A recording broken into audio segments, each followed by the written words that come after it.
Merci d'être resté avec nous. Le fibrome utérin, c'est la tumeur féminine la plus fréquente. On estime qu'entre 30 et 45 ans, 20 à 40% des femmes ont eu ou auront un fibrome. Alors généralement découvertes par hasard ou après un accouchement, ces tumeurs sont bénignes et ne sont absolument pas cancéreuses.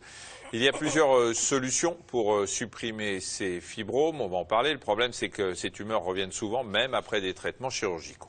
Alors pour mieux comprendre, un rappel anatomique tout de suite sur ce fibrome utérin qui se développe dans la paroi musculaire de l'utérus. Regardez déjà ici de quoi on parle. On est évidemment au niveau de l'appareil génital féminin. L'utérus, il est situé là. C'est une cavité donc située dans le petit bassin qui est au-dessus de la vessie là, qui est juste en dessous. On va voir ça un petit peu mieux que je vous montre quand même. Là, ici, vous avez les trompes et les ovaires. Alors, cet utérus est fait de plusieurs couches.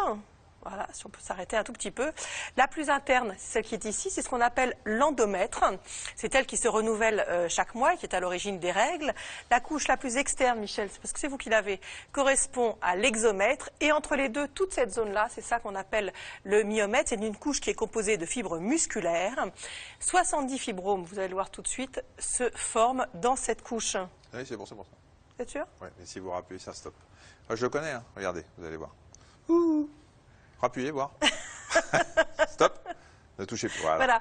70% des fibromes, vous voyez, se forment dans cette couche musculaire. Ce sont les fibromes que l'on dit intramuraux. Mais il y en a deux autres types encore de fibromes. Oui, il y a ceux qui poussent vers l'extérieur de l'utérus. Ils sont parfois rattachés par un pédicule. Il y a aussi des fibromes sous-séreux. Et puis ceux qui se forment sous la surface de la muqueuse et occupent de l'espace dans la cavité, vous voyez ici, correspondent aux fibromes sous-muqueux. Et là, ça va boucher. Et puis les fibromes, vous le voyez, sont irrigués par des vaisseaux issus de l'artère utérine et le sang va nourrir les fibromes et même si ce ne sont que des tumeurs bénignes, ils peuvent avoir tendance à grossir et à provoquer des douleurs, on va en parler. Alors, ces fibromes, effectivement, peuvent entraîner des saignements menstruels abondants, des douleurs durant les relations sexuelles ou dans le bas du dos. Ils sont parfois également responsables de stérilité ou de fausses couches parce qu'ils peuvent perturber la nidation de l'œuf ou le développement de l'embryon dans la muqueuse de l'utérus. Pour répondre à toutes vos questions, le docteur Pierre Panel, qui est gynécologue obstétricien au centre hospitalier de Versailles et chef de service, c'est au Chesnay, dans les Yvelines. Bonjour Marina. Bonjour. Et puis on accueille Agnès Nall. Bonjour Agnès. Bonjour. Alors, vous avez eu évidemment des fibromes, mais vous, c'est typiquement un problème de fertilité qui a permis de découvrir ce fibrome, c'est ça? Tout à fait. Vous n'arriviez pas à être enceinte? Oui, c'est cela, oui. En fait, j'étais atteinte d'une endométriose qui a été détectée assez tardivement et qui nous a conduit en fait à être pris en charge pour une fille en fait. Et c'est à l'occasion d'une première tentative qui a échoué. En fait, les fibromes en fait ont été découverts bien avant, avant la première tentative de FIV, mais compte tenu en fait de l'infertilité qui était assez importante à l'époque, le docteur qui me suivait m'a quand même proposé en fait de faire une première tentative, mais qui n'a pas fonctionné. Et le problème, c'est que dans le cadre d'une FIV, en fait, on est un peu dans un cercle vicieux quand on a des fibromes.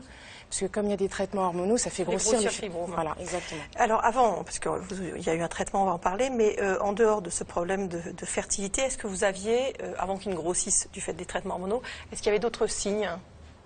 Moi, en fait, le cas un peu particulier, c'est que comme il y avait aussi le problème de l'endométriose... Vous avez des douleurs aussi, et saignements qui étaient liés à ça? Voilà, exactement. C'est difficile de dissocier la part des deux. Alors, on va répondre à des questions avant de revenir à votre histoire. Des règles hémorragiques, alors des règles hémorragiques, des règles sont toujours un peu hémorragiques, mais hémorragiques, ça veut dire qu'elles saignent beaucoup plus que normalement. Tous les mois, sont-elles le symptôme d'un fibrome? Lydia. Qui a 40 ans. Oui. Les causes de règles très abondantes sont multiples et ce n'est pas parce qu'il y a la présence d'un fibrome que forcément c'est ce fibrome qui est responsable de règles trop abondantes. Ce qui est intéressant aussi, c'est de constater qu'un certain nombre de patientes qui ont de façon objective des règles hémorragiques ne s'en plaignent pas, disent bon, je considère que c'est normal, et inversement. Des patientes qui trouvent que leurs règles sont trop abondantes alors qu'elles sont tout à fait dans la norme.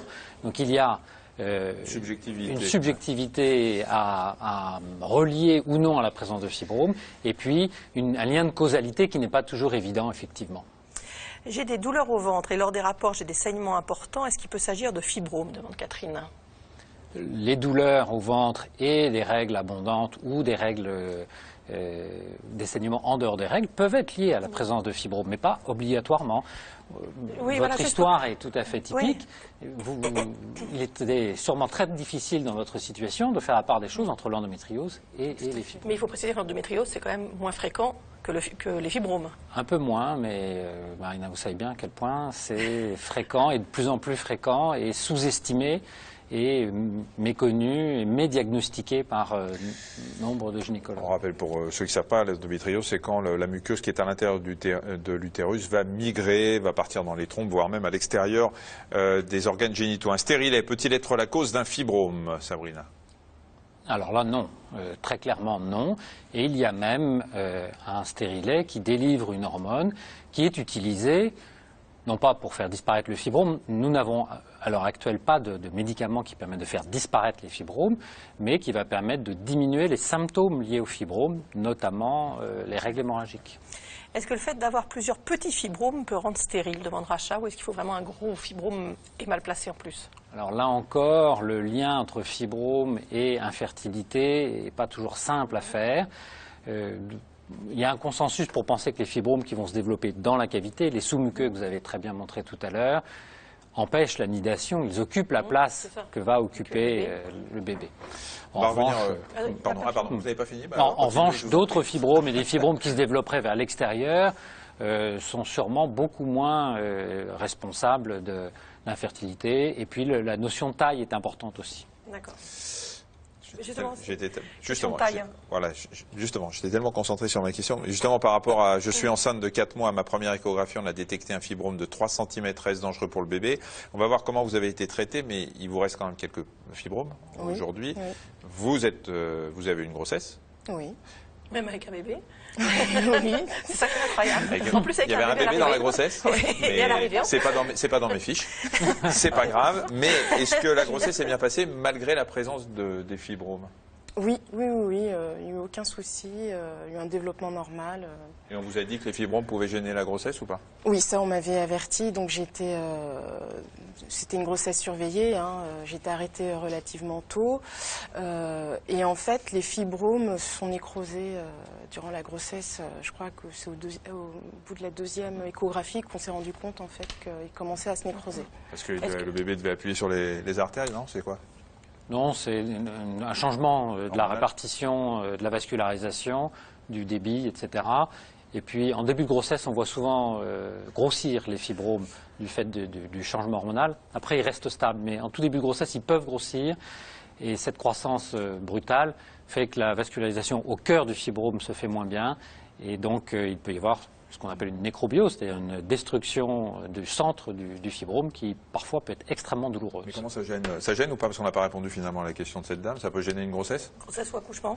5% des grossesses chez des patientes qui ont des fibromes vont avoir des complications, pas forcément sévères, mais vont avoir des complications. 95% des grossesses vont se dérouler normalement. 3 cm 3 cm, on peut considérer que c'est anecdotique. D'accord. Vous avez un fibrome anecdotique. Vous allez être content. Un des traitements, on va en parler puisque vous l'avez eu, c'est l'embolisation. C'est une technique qui existe depuis plus de 20 ans, qui reste encore mal connue du grand public. C'est une intervention peu invasive qui se fait dans des services de radiologie. Vous voyez ce reportage de Guillaume Morinet et Arnaud Jacques. Cette patiente de 43 ans souffre de règles très abondantes et douloureuses. C'est un examen d'IRM qui a permis de détecter des fibromes importants dans son utérus. Son utérus, il est évalué à peu près à 10 cm de hauteur. Dans un autre axe, il est évalué à 6 à 7 cm. Et le fibrome qui est responsable de ces troubles, c'est cette grosse boule ici. C'est un fibrome qui fait 9 cm de diamètre. Mais je vais vous montrer qu'il y a également un autre devant qui appuie un petit peu sur la vessie qui fait 26 mm de diamètre. On va les emboliser. Les emboliser, ça veut dire qu'on arrête l'apport artériel. Avec un petit cathéter, on va mettre des billes qui vont aller dessécher les fibromes. Ça va piquer un tout petit peu, madame, hein? Après une anesthésie locale, le radiologue introduit une sonde dans l'artère iliaque qui se trouve au niveau du pli de l'aine. Ça va? Le segment indique que l'instrument est bien en place. Il fait alors glisser à l'intérieur un micro-cathéter qui va lui permettre de se déplacer à l'intérieur du réseau artériel de la patiente. Voilà, ne respirez pas. Donc là, je fais une injection pour savoir où je suis. Respirez pas du tout. L'intervention se fait sous contrôle radiologique. Le produit de Voilà. contraste injecté va permettre au médecin de repérer l'une des artères qui alimentent le fibrome. L'artère utérine, c'est celle-là. Cette petite-là qui fait des boucles ici. Hop, hop, hop, hop, des boucles ici jusqu'à l'utérus. Ça, c'est l'utérus. Donc le but, c'est d'aller dans cette artère utérine. Il guide ensuite le microcathéter jusqu'à l'artère utérine droite, tout en contrôlant sa progression sur l'écran. Donc maintenant, je vais préparer mes particules. Les particules sont des billes synthétiques stériles d'un demi-millimètre de diamètre. Elles sont stockées dans des seringues, prêtes à être injectées.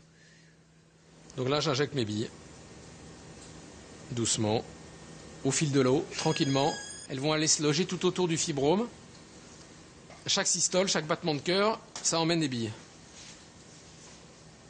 Voilà. Progressivement, les billes vont aller se loger dans les artérioles et bloquer la circulation du sang qui alimente les fibromes. Mais l'utérus comporte 2 artères. Le radiologue doit donc recommencer le même geste sur l'artère gauche. Donc les billes restent coincées dans le fibrome pendant probablement plusieurs années. Le fibrome va se dessécher, il va réduire de taille. L'utérus aussi va réduire de taille et donc ça améliore les symptômes des patientes. D'ici quelques semaines, les fibromes vont régresser et la patiente pourra alors espérer une grossesse normale. Pour ce genre d'intervention, l'hospitalisation ne dure que 48 heures. Alors Agnès, hospitalisation effectivement de 48 heures, mais ça s'est passé comment l'intervention? Bien? Oui, très bien. Je m'en souvenais quasiment plus, en fait, avant qu'on m'ait proposé de Ça a eu un peu participer. mal quand même après. Oui, mais je pense que après ça dépend des patientes, mais je pense que j'ai pu supporter convenablement les douleurs. Parce que c'est vrai que c'est très douloureux, mais ça s'est dissipé assez rapidement pour mon cas. Et quand on vous avait parlé de cette embolisation, vous connaissiez cette technique? Non, du tout. Du tout, du tout. C'est quand même incroyable, je le disais, c'est vrai que ça fait 20 ans que ça existe, et que c'est honnêtement, ça reste très mal connu. Oui. Bon, d'abord, il a fallu, entre le moment où on met au point de technique et le moment où elle est validée, où elle peut rentrer dans les propositions thérapeutiques, il faut toujours un petit peu de temps. C'est au moins C'est 10 souvent ans, une quand même. dizaine d'années. Oui. Bon. Et ensuite, la grande difficulté, c'est que cette technique n'est pas réalisée par des gynécologues qui voient les patientes. Et les circuits sont souvent compliqués à mettre en place parce que le circuit passe en général par un chirurgien, lequel a d'autres aussi armes thérapeutiques à proposer. Donc il y a... C'était légalement dit. En fait, J'aime beaucoup la parce qu'on- diplomatie.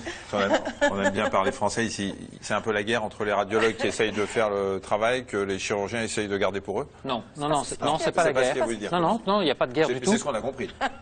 Il y a la nécessité que le surtout chirurgien sa femme. qui voit la patiente pour être traitée et des correspondants radiologues qui font ce geste et qui est une bonne articulation, et puis une bonne articulation, c'est-à-dire que la patiente, il faut quand même l'hospitaliser en général, et donc hospitaliser dans les lits de chirurgie.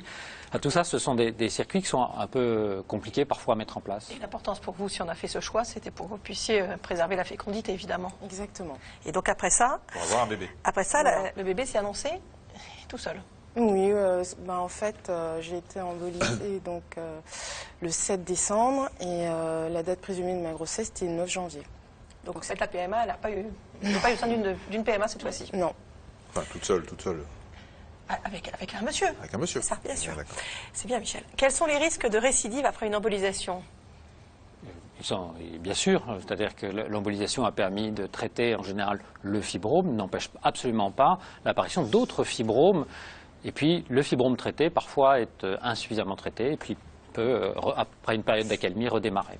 Alors vous l'avez dit, il peut disparaître spontanément en cas de grossesse, parce qu'il y a des modifications vasculaires, mais est-ce qu'il peut disparaître spontanément tout seul, comme ça, hors grossesse? Les fibromes ne disparaissent jamais.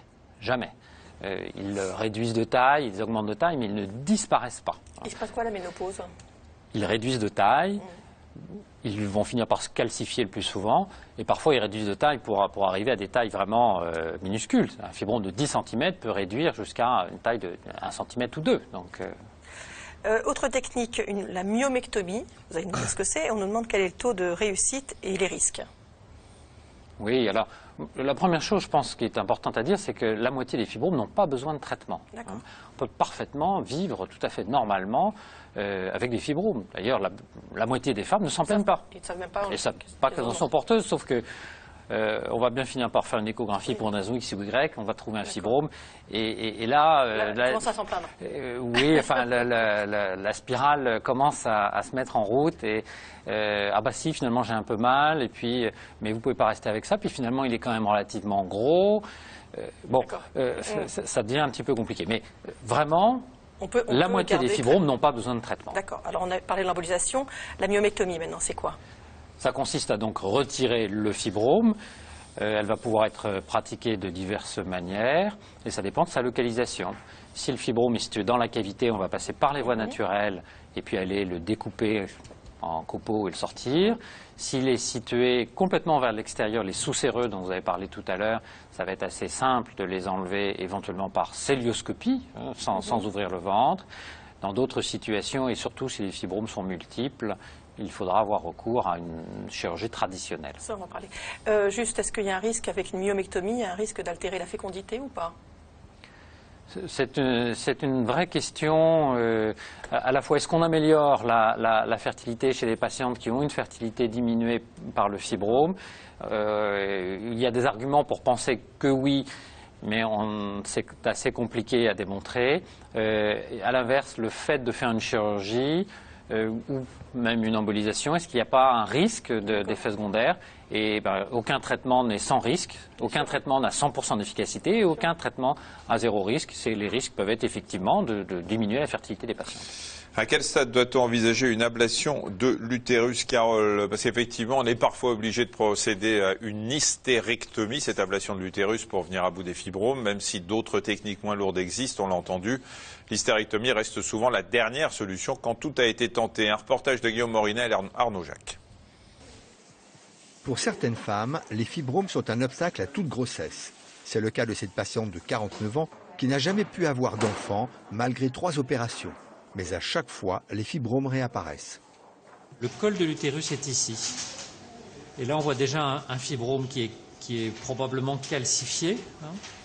Et puis, tout ça, ce sont encore des fibromes, des fibromes, des fibromes. Actuellement, elle a un utérus extrêmement volumineux, comme si elle était enceinte de 6 mois. Vous voyez la taille absolument énorme de cet utérus. Un utérus normal devrait s'arrêter ici, comme ça.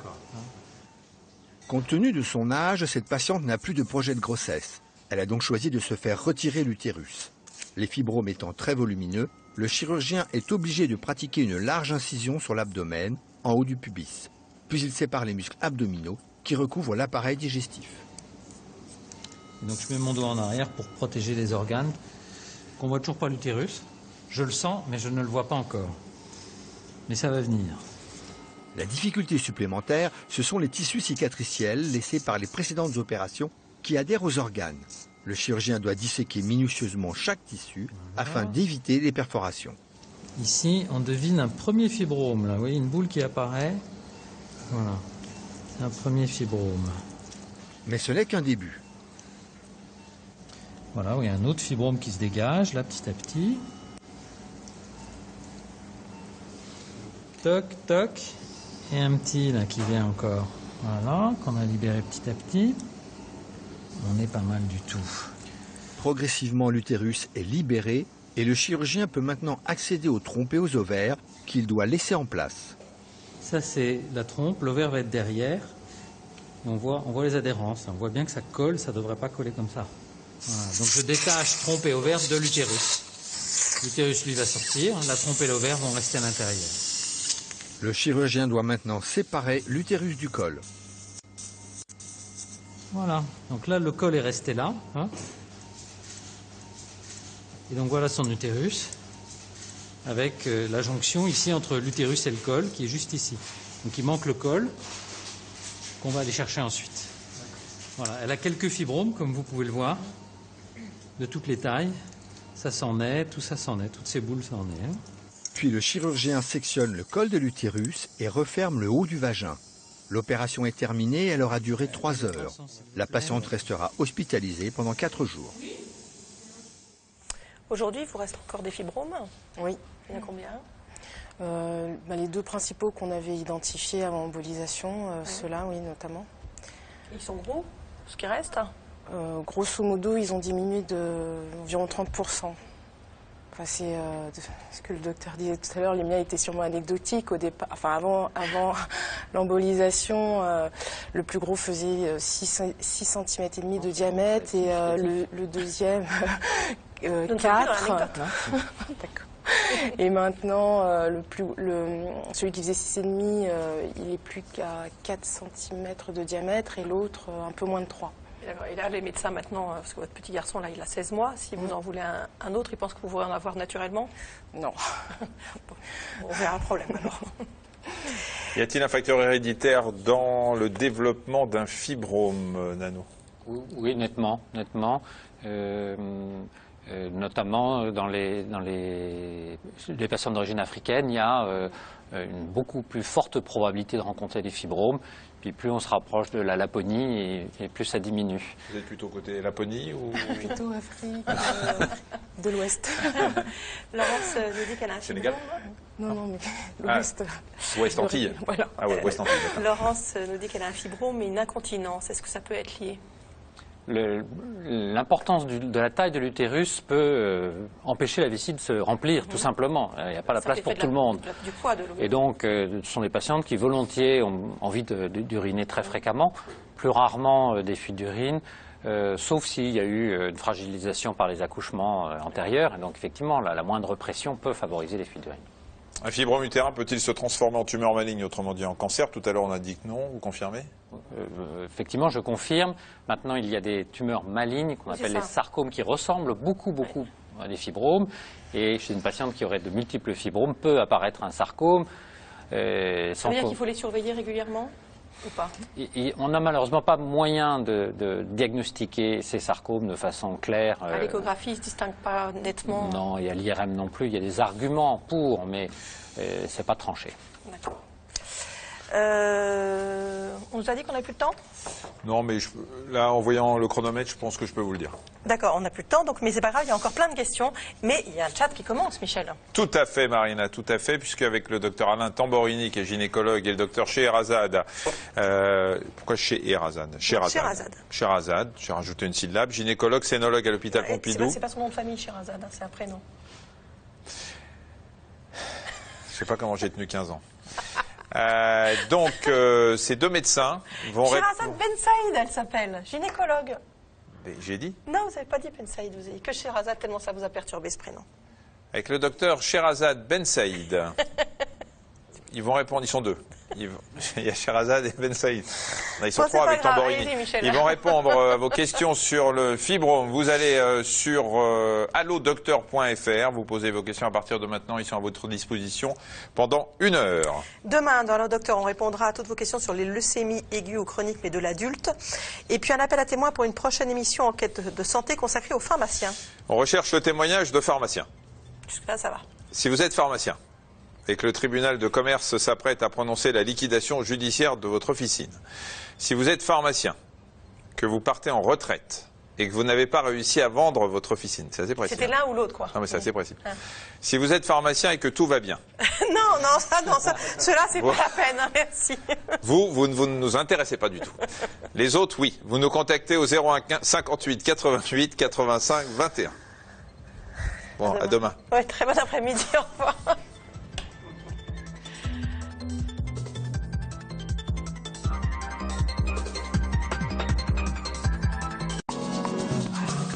Plus d'infos santé dans Allo Docteur sur France5.fr.